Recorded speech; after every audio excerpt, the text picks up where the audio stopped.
السلام عليكم شباب وبنات، نستمر وإياكم بالقراءات السياسية. والسؤال المهم: هل تنحصر بجمل مشاكل العراق تنحي نور المالكي عن كرسي رئاسة الوزراء؟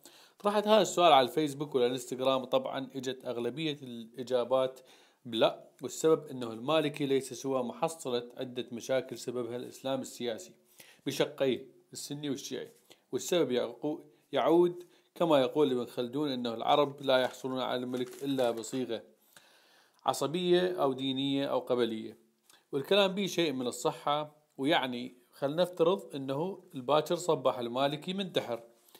السؤال هنا منو راح يجي مكانه مثلا؟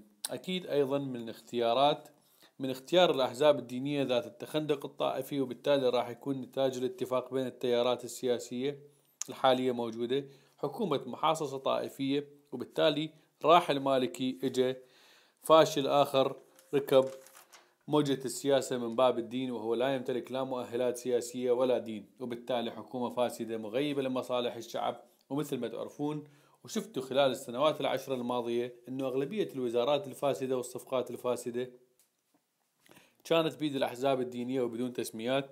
طيب نعيد السؤال: هل المشكلة بشخص المالكي أم المشكلة بالإسلام السياسي؟ ونرجع ونفصل بين الإسلام كدين، والإسلام السياسي اللي ما جاء علينا غير البلاء والجهل. وهل حنقدر احنا نوقف كشباب بوجه مد الإسلام السياسي من خلال منظمات المجتمع المدني؟ أسمع آراءكم، تحياتي لكم، تحياتي للطيبين، وانتظروا جديدنا إن شاء الله يعجبكم.